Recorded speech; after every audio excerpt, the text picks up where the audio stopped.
네, 오늘 본문 말씀은 에베소서 3장 1절에서 13절입니다. 우리 한 목소리로 다 같이 읽도록 하겠습니다. 시작. 이러므로 그리스도 예수의 일로 너희 이방인을 위하여 갇힌 자 된 나 바울이 말하거니와 너희를 위하여 내게 주신 하나님의 그 은혜의 경륜을 너희가 들었을 터이라. 곧 계시로 내게 비밀을 알게 하신 것은 내가 먼저 간단히 기록함과 같으니 그것을 읽으면 내가 그리스도의 비밀을 깨닫는 것을 너희가 알 수 있으리라. 이제 그의 거룩한 사도들과 선지자들에게 성령으로 나타내신 것 같이 다른 세대에서는 사람의 아들들에게 알리지 아니하셨으니 이는 이방인들이 복음으로 말미암아 그리스도 예수 안에서 함께 상속자 되고 함께 지체가 되고 함께 약속에 참여하는 자가 됨이라.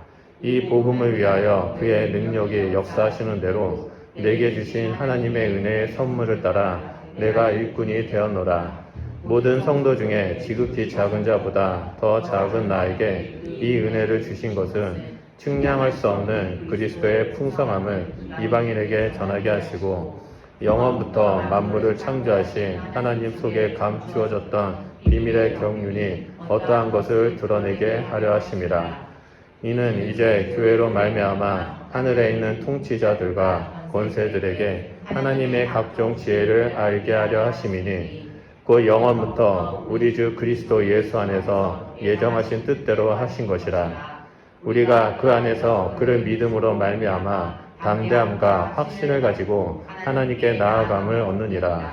그러므로 너희에게 구하노니 너희를 위한 나의 여러 환난에 대하여 낙심하지 말라. 이는 너의 영광이니라. 아멘. 네, 오늘 본문 말씀 주제는 감추어졌던 비밀의 경륜입니다. 방금 읽었던 말씀을 유심히 살펴보면 반복이 되어서 나오는 단어들을 찾을 수 있습니다. 그것은 바로 비밀, 경륜입니다. 바울은 그동안 에베소서 1장부터 숨겨졌던 비밀에 대해서 계속 말해왔습니다. 1장에서는 이 비밀을 하늘에 속한 신령한 복이라고 말했고 뒤이어서 계속해서 그 비밀이 무엇인지 설명했습니다. 사실 오늘 본문 말씀이 이 3장 1절에서 13절의 이 말씀 단락은 없어도 되는 내용입니다. 앞의 내용과 이 13장 이후 14장 내용과 서로 문맥이 바로 연결이 됩니다. 그렇기 때문에 3장 1절에서 13절 내용을 빼고 2장 20절에서 23절을 그대로 본 다음에 3장 14절 내용을 보면은 그 내용이 바로 자연스럽게 연결이 됩니다. 그럼에도 불구하고 바울은 이 중간에 자신의 고백을 집어넣습니다. 그래서 바울은 먼저 감추어졌던 비밀의 경륜에 대해서 알려주고 있습니다. 그렇다면 바울은 왜 이 본론을 바로 연결해서 들어가도 됨에도 불구하고 이 중간에 이 감추어졌던 비밀의 경륜을 얘기하기 위해서 자신의 고백, 자신의 삶을 나눴을까요? 이 비밀의 경륜이 얼마나 크고 놀랍길래 중간에 굳이 넣어도 되지 않을 이 이야기를 기록했을까요? 우리가 이 부분에 대해서 좀 살펴보려고 합니다. 하나님께서 알려주신 이 비밀 때문에 바울은 나는 고난을 받고 이방인의 사도가 되었으며 이 비밀을 너희에게 전한다라고 말합니다. 그리고 내가 지금 갇힌 것에 대해 여러 환난을 당하는 것에 대하여 낙심하지 말라라고 바울은 말합니다. 내가 갇힌 것은 너희의 영광이다 라고 알려주고 있습니다. 이것을 봤을 때 아마도 바울은 에베소서 성도들이 자신이 감옥에 갇힌 것을 걱정하고 염려하고 있지 않았을까라는 생각에 이 단락을 집어넣은 것 같다라고 추측할 수 있습니다. 그래서 1절에 그러므로 그리스도 예수 일로 너희 이방인을 위하여 갇힌 자 된 나 바울이 말하거니와 라고 말합니다. 여러분 한번 상상을 해보시기 바랍니다. 에베소는 바울이 심혈을 기울이고 온 마음과 사랑을 다 부어서 만든 교회입니다. 다른 지역은 짧게 단기 선교를 통해 했지만 이 지역은 3년 동안 머물면서 제자들을 키우고 성도들과 교제하고 복음을 가르쳤습니다. 바울과 이 에베소 성도들은요 서로 끈끈하게 보이지 않는 사랑으로 연결되어 있습니다. 그 증거가 사도행전 20장 37절에서 에베소 교회 장로들이 바울과 이별할 때 서로 대성통곡하면서 목을 끌어안고 입을 맞추고 이별하는 장면입니다. 그런 그들이 바울이 로마 감옥에 갇혔다라는 그 소식을 들었을 때 얼마나 가슴이 아프고 낙심했겠습니까? 인간적인 생각이라면 하나님 나라를 위해 모든 것을 다 버리고 오직 복음만을 가르친 바울에게 하나님의 축복이 가득 넘쳐야 되는데 오히려 고난당하는 모습을 보게 됩니다. 그러면서 에베소 성도들이 별의별 생각이 다 들지 않았을까라는 생각을 합니다. 이해되지 못하는 일들을 보면서 그들은 불안하고 낙심하지 않았을까라고 추측합니다. 그럼 그들에게 바울은 중간에 지금 자신이 받고 있는 그 고난에 대해서 비밀의 경륜에 대해서 지금 나누고 있습니다. 그리고 이 비밀의 경륜이 내가 이 감옥에 갇힌 것이 너희에게 영광이 된다라고 말하고 있습니다. 우리는 때로는 신앙생활을 하다가 이해하지 못하는 일들을 경험하게 됩니다. 나는 하나님의 말씀대로 살려고 노력했는데 주변 사람들에 의해서 또는 여러 환경 때문에 갑작스럽게 고난이 다가와 믿음을 흔드는 경우가 있습니다. 대표적인 인물이 욥이죠. 하나님을 경외함으로 살았지만 갑작스러운 그 시험 때문에 욥이 믿음이 흔들리고 고통 가운데 있는 것을 보게 됩니다. 하지만 욥은 끝까지 하나님만을 붙잡고 나아갔죠. 그런 것처럼 오늘도 우리 시대에도 하나님을 붙잡고 살아가는 우리 가운데 갑작스럽게 믿음을 흔드는 고난이 다가올 수 있습니다. 그럴 때 우리는 오늘 이 말씀을 좀 묵상하면 더 큰 힘을 얻고 우리의 믿음이 더욱더 하나님 앞에 세워지고 하나님 앞에 있는 그 비밀의 경륜, 숨겨졌던 그 비밀을 깨닫는 일들이 일어날 것이라고 믿습니다. 그렇다면 오늘 본문 말씀에서 바울이 말하고자 했던 그 비밀의 경륜은 무엇일까요? 그 그리스도의 비밀은 무엇일까요? 그 첫 번째로 너희를 위한 은혜의 경륜이라고 말합니다. 다 같이 2절 말씀을 보면 너희를 위하여 내게 해주신 하나님의 그 은혜의 경륜을 너희가 들을 터이라 라고 말합니다. 방금 읽은 말씀에서 경륜이라는 단어가 나오죠. 이 경륜이라는 단어는 한국 기독교에서 직분으로 이해하고 있습니다. 하지만 이 경륜은 단순히 집사, 장로, 목사와 같은 직분을 의미하지 않습니다. 이 경륜은 헬라어 오이코노미아라고 하는데 두 가지의 단어가 합쳐져 가지고 만들어진 단어입니다. 집이라는 단어의 의미를 가지고 있는 오이와 관리하다라는 의미를 가지고 있는 코노미아라는 헬라어 단어가 합쳐져 가지고 경륜이라고 씌워졌습니다. 다시 말해서 경륜은 집안을 관리하는 겁니다. 성경에서 집안을 관리하는 사람들이 나오죠. 그 사람들이 누구입니까? 청지기입니다. 주인의 뜻대로 그 주인의 뜻과 주인의 생각대로 집안을 관리하는 겁니다. 너희를 위한 은혜의 경륜이다라는 것은 우리가 하나님께서 주신 그 복음, 나에게 주신 그 은혜를 붙잡고 살아가면서 세상 가운데 알리는 청지기적인 삶을 살아야 한다는 것을 말하죠. 그래서 바울은 하나님의 은혜의 경륜이라는 말을 어떻게 말하고 있냐면 하나님의 은혜, 복음을 알리는 청지기적인 그 직분을 내가 받았다라고 말하고 있는 겁니다. 그리고 그 대상이 바로 너희를 위하여, 다시 말해서 이방인을 위해서다라고 말하고 있습니다. 하나님은 이방인을 구하기 위해 바울을 청지기로 부르셨습니다. 그리고 그 바울에게 3절에 계시의 비밀을 알게 해주셨습니다. 바울은 이 비밀을 1장과 2장에서 기록했습니다. 여기서 우리가 비밀이라는 그 의미를 좀 이해하고 넘어가야 합니다. 왜냐하면 이단들은 이 비밀이라는 단어를 통해서 자신들만의 교리가 비밀이고 진리라고 선포하면서 사람들을 유혹하고 있기 때문입니다. 바울은 이 비밀을 4절에서 그리스도의 비밀이라고 말하고 9절에서 비밀의 경륜이라고 말합니다. 여기서 비밀이라는 그 헬라어 단어는 미스테리온인데요. 신비라는 의미를 가지고 있습니다. 그런데 이 신비라는 의미가 한국어 성경에는 비밀로 번역되어서 기록되었습니다. 여러분, 비밀과 신비는 엄연히 그 개념이 다릅니다. 비밀은 아는 사람들만 알고 다른 사람은 그 누구에게도 알려져서는 절대 안 되는 겁니다. 비밀은 꽁꽁 숨겨져 있어가지고 모든 사람들이 알아서는 안 됩니다.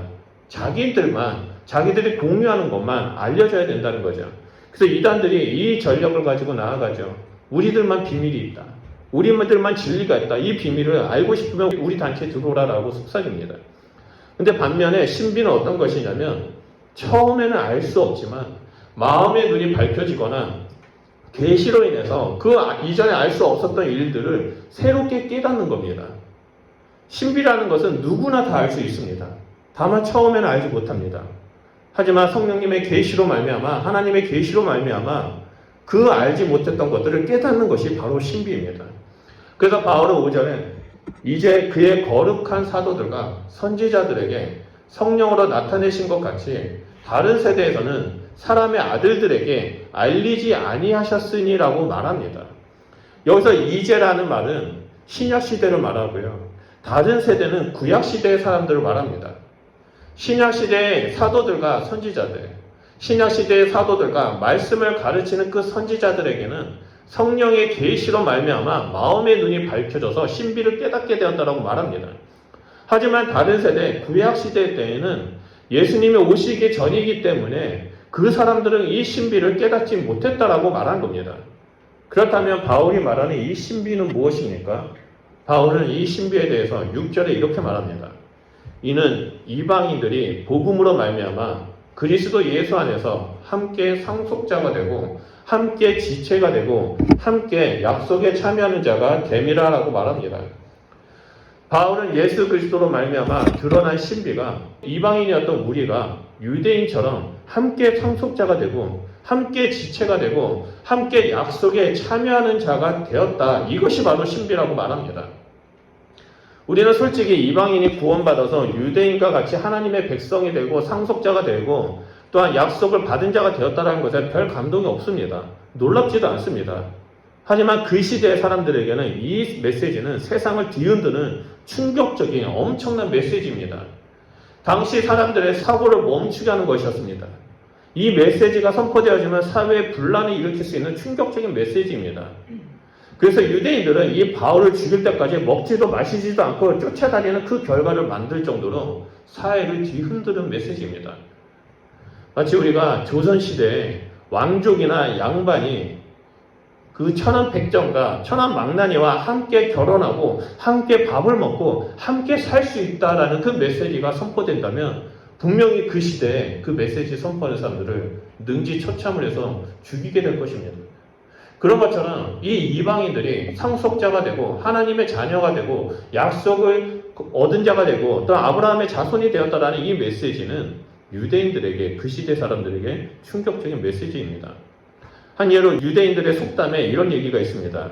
이방인이 존재하는 이유는 단 하나이다. 그것은 바로 지옥불을 활활 태울 수 있는 땔감이기 때문에 이방인들이 존재하고 있다고 말합니다. 이방인은 사람 취급을 하지 않습니다. 그냥 지옥의 땔감입니다.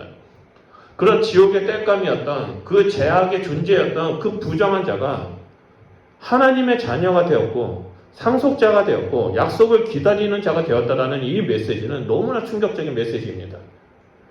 이제 유대인 이방인과 나눠지는 세상은 예수 그리스도로 말미암아 무너지게 되었습니다.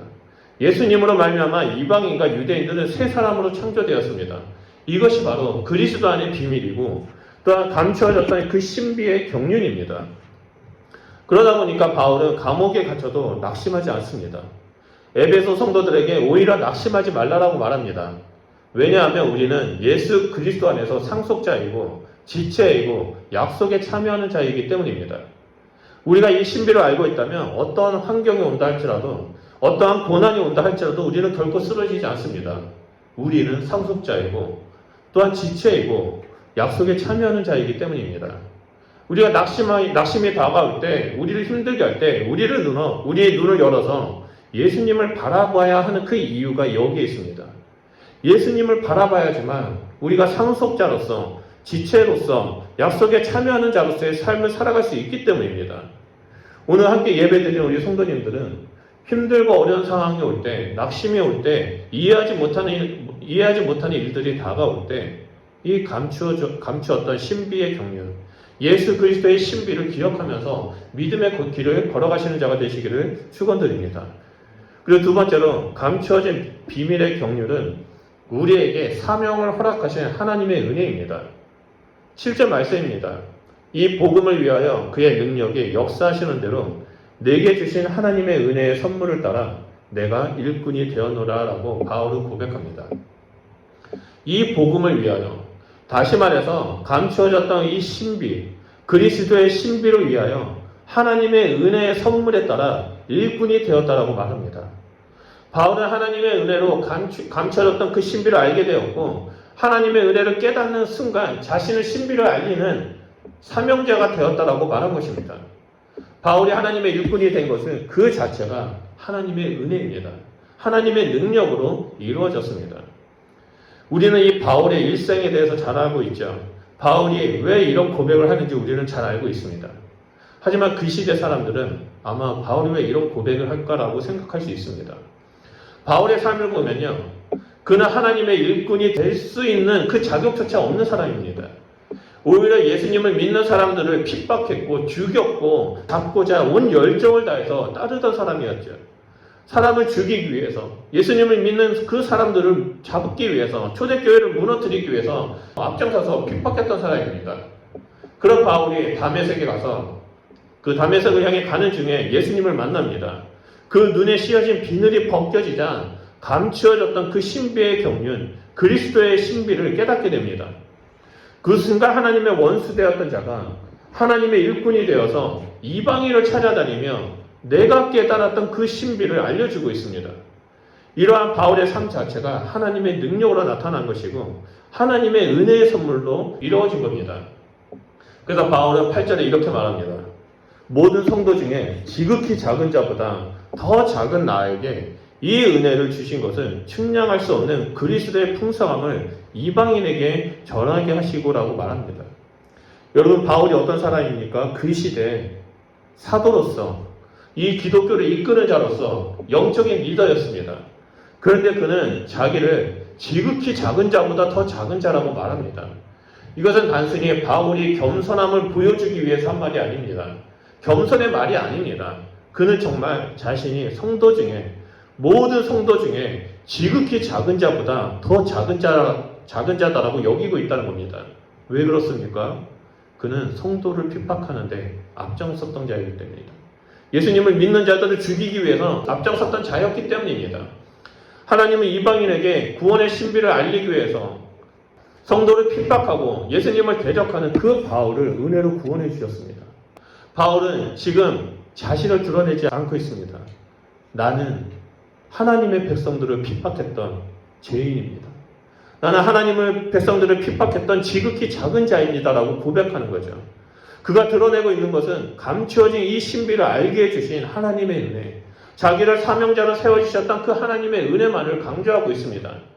하나님의 은혜가 바울의 삶을 변화시켰죠. 그리고 그 동일한 은혜를 하나님은 우리에게 부어주시고 우리의 삶을 죄인에서 의인으로, 사망의 종에서 하나님의 자녀로 변화시켜주고 계십니다. 그리고 무엇보다도 은혜로 알게 된 이 감춰진 신비를 다른 사람들에게 전하는 사명자로 우리를 불러주셨습니다. 바울은 이 비밀을 알리는 사명을 8절에 측량할 수 없는 그리스도의 풍성함을 전하는 것과 9절에 감추어졌던 비밀의 경륜이 어떠한 것인지 알리는 것이라고 말합니다. 이 말은 곧 바울은 지금 측량할 수 없는 그리스도의 풍성한 은혜에 나는 빠져있고 그것을 전한다라는 겁니다. 감추어졌던 비밀의 경륜을 나는 알고 있고 내가 알고 있는 이 비밀의 경륜을, 이 신비의 경륜을 내가 지금 전한다는 겁니다. 이 은혜가 너무 커서 인간의 사고로 측량할 수 없다라고 말합니다. 우리의 죄를 덮으시고 이방인과 유대인 모두를 새 사람으로 창조하신 그 측량할 수 없는 은혜가 우리 안에 있다는 거죠. 나는 이 은혜를 빨리 사람들에게 전하고 싶어. 라는 그런 바울의 간절한 마음을 볼 수 있습니다. 이를 통해 감추어졌던 그 신비, 측량할 수 없는 그리스도의 풍성한 은혜를 아는 사람들의 공통적인 특징이 나타납니다. 그것은 바로 내가 만난 하나님을 전하는 겁니다. 우리는 누구나 이 경험을 했을 것입니다. 예수님을 처음 만났을 때 그 받았던 구원의 기쁨, 하나님의 은혜, 그 감동이 우리 안에 있습니다. 그래서 그 감동 때문에 세상을 바라봐도 너무나 이쁘게 보이고 나무들이 흔들리는 것이 마치 춤추면서 하나님을 찬양하는 것처럼 보이는 그때가 있습니다. 그리고 그 감동이 너무나 주체하지 못해서 너무나 커서 내 주변에 있는 사람들에게 찾아다니면서 자랑했던 그런 경험들이 있을 것입니다. 지금 바울이 그러고 있는 겁니다. 예수님을 처음 만났던 제자들도, 이 사도 바울도 하나님의 그 감동이 너무 커서 너무 주체하지 못해서 이 감동을 사람들에게, 이방인들에게, 믿음의 형제 자매들에게 전하고 있는 겁니다. 우리 역시 그 감동에 끊임없이 빠져드는 자가 되어야만 합니다. 처음 받았던 그 구원의 기쁨, 예수님을 처음 만났던 그 첫사랑만을 기억하면서 사는 것이 아니라 지금도 그 감동 가운데 들어가는 자가 되어야 한다는 것을 보여주고 있습니다. 하나님께서 알려주신 그 그리스도의 신비는 결코 하나의 이론, 하나의 개념이 아닙니다. 삶 속에 일어나고 있는 실체입니다. 여러분, 불교나 이슬람은 맹목적으로 자신의 우상들을 따릅니다. 하지만 우리는 어떻습니까? 우리는 하나님을 사랑하는 마음으로 따릅니다. 하나님을 사모하는 마음으로 예배를 드립니다. 하지만 불교나 이슬람들은 어떻습니까? 시간만 되면 그냥 맹목적으로, 습관적으로 예배를 드립니다. 여러분, 이것이 다른 종교와 기독교의 차이입니다. 우리가 이 신비를 깨달으면 깨달을수록 하나님을 더 사랑하게 되고 이웃을 더 사랑하게 됩니다. 우리는 그리스도의 신비, 이 감추어졌던 신비를 알리는 청지기입니다. 우리가 복음을 전할 때 우리는 더 큰 비밀을 알게 됩니다. 더 살아계신 하나님을 경험하게 됩니다. 그러므로 우리는 날마다 그 하나님 안에서, 그 감동 가운데서, 측량할 수 없는 그 은혜 가운데서 머물면서 우리에게 주어진 그 하나님의 신비, 그리스도의 신비를 전하는 자가 되어야 한다는 겁니다. 그리고 마지막 세 번째로 바울은 교회인 우리를 통해 하나님의 각종 지혜를 알게 하셨다라고 말합니다. 10절 말씀입니다. 이는 이제 교회로 말미암아 하늘에 있는 통치자들과 권세들에게 하나님의 각종 지혜를 알게 하려 하심이니라고 말합니다. 여기서 중요한 것은 교회는 누구를 말하고 하늘의 통치자는, 그리고 하늘의 권세는 누구를 말하고 있는가입니다. 먼저 교회는 우리가 잘 알고 있는 신앙 공동체인 교회와 더불어 교회의 몸인 우리 성도들 한 사람 한 사람을 말합니다. 또한 하늘에 있는 통치자들과 권세는 두 가지 견해가 있습니다. 천사로 보는 견해가 있고 악한 영으로 보는 두 가지의 견해가 있습니다. 그래서 지금도 이 하늘에 있는 통치자들과 권세가 천사다, 악한 영이다 라고 서로 논란 가운데 있는 내용입니다. 하지만 여기서 중요한 것은 이 견해가 어느 것이 맞다, 어느 것이 틀리다가 아니라 하늘에 있는 영이다라는 겁니다. 그런데 이 말씀에서 우리가 더더욱 주목해야 할 것이 있습니다. 그것이 바로 하나님의 각종 지혜를 알리는 통로가 바로 교회, 우리라는 사실입니다. 구약 성경을 보면 하나님의 각종 지혜를 알렸던 것은 천사입니다. 천사가 하나님의 지혜를 알리는 역할을 했습니다. 하지만 예수님이 오시고 난 이후에 그 역할이 교회로, 우리로 전환이 되었습니다. 이제는 교회의 몸된 우리가, 또한 이 교회가 하나님의 각종 지혜를 이 세상 가운데, 그리고 하늘에 있는 그 영들에게 알려지게 되는 자가 되었습니다. 그렇기 때문에 교회는 더더욱 하나님의 말씀 가운데 머물러야 되고 성령 가운데 있어야 되고, 우리는 더더욱 거룩한 삶을 살면서 하나님을 알아가는 자가 되어야 한다는 거죠. 우리가 하나님을 알아야지만 하나님을 알릴 수 있습니다. 우리가 하나님을 알아야지만 하나님의 각종 지혜를 깨달을 수 있게 됩니다. 우리가 말씀을 통해서 하나님의 지혜를 배워야 세상 가운데 하나님의 지혜를 알릴 수 있습니다. 한 사람 한 사람이 모여서 하나님을 알아가는 삶을 사는 것이 바로 교회의 공동체입니다. 한 몸을 이루면서 성화를 이루는 삶, 경건한 삶을 사는 것입니다. 교회의 몸인 우리는 머리 대신 예수 그리스도와 마디마디가 연결되어서 하나님의 지혜를 배우게 됩니다. 그래서 이방인이나 유대인이나 할 것 없이 그리스도의 사랑으로 한 몸을 이루고 있습니다. 그런 우리를 하늘에 있는 영들조차 배우기 위해서 우리를 주목해서 바라보고 있습니다. 이러한 일들에 대해 바울은 11절에 영원부터 우리 주 그리스도 예수 안에서 예정하신 뜻대로 하신 것이다 라고 말합니다. 그리고 나서 성도들에게 권면하기를 12절에 우리가 그 안에서 그를 믿음으로 말미암아 담대함과 확신을 가지고 하나님께 나아감을 얻느니라 라고 말합니다. 교회된 우리는 예수 그리스도 안에서 예정하신 뜻에 따라 담대함과 확신으로 하나님 앞에 나아갈 수 있게 되었습니다. 이전에는 1년에 한 번 대속죄일에 대제사장만이 대표로 하나님의 임재 가운데 들어갈 수 있었습니다.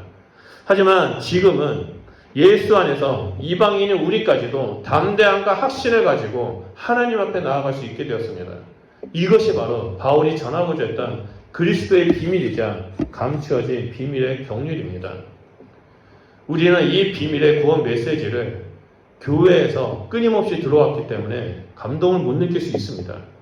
하지만 당시 시대의 이방인들에게는 그리스도의 신비인 이 메시지는 말 그대로 복음이었고 기쁜 소식이었습니다.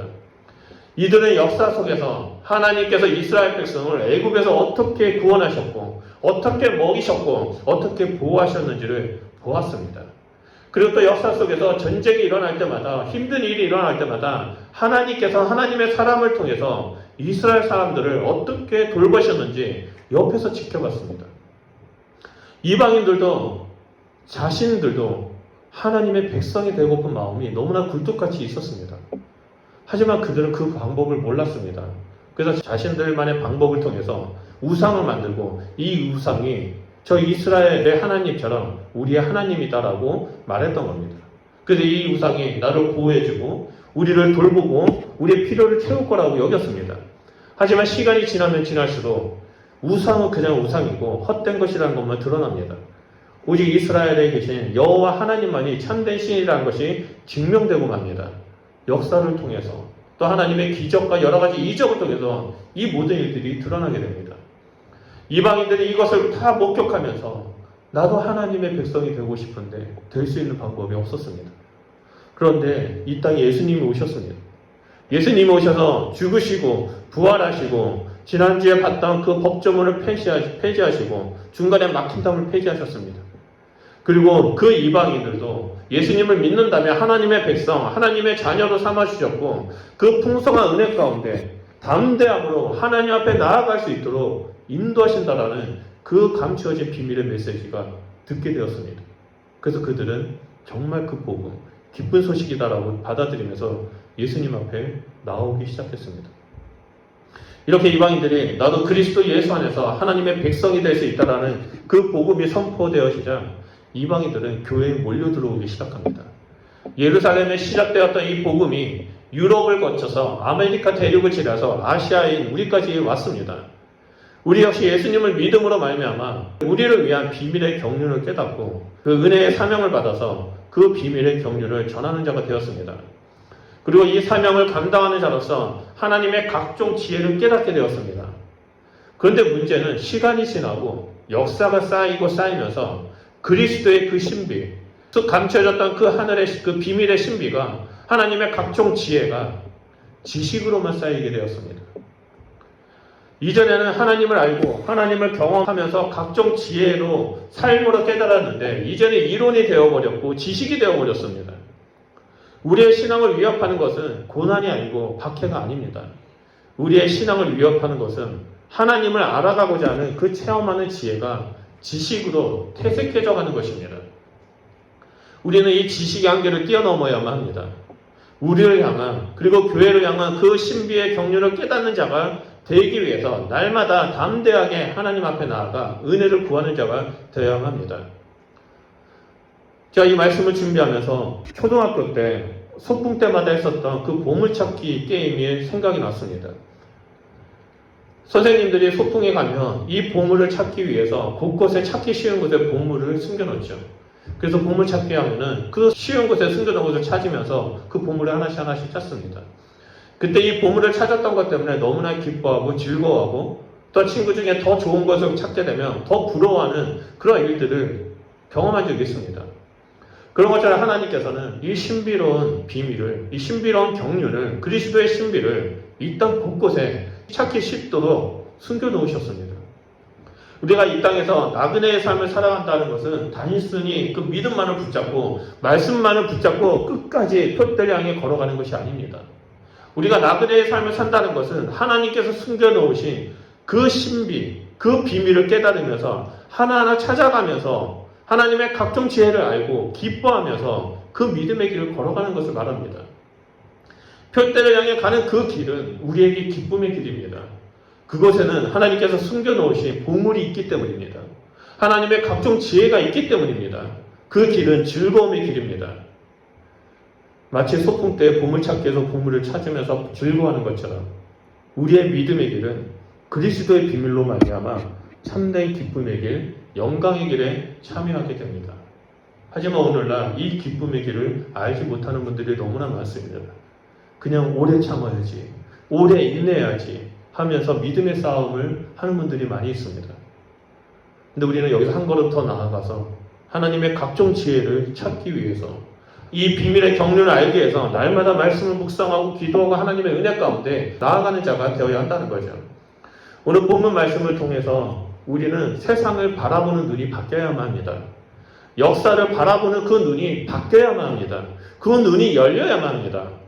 이 세상의 인류의 역사에는 하나님의 비밀이 숨겨져 있습니다.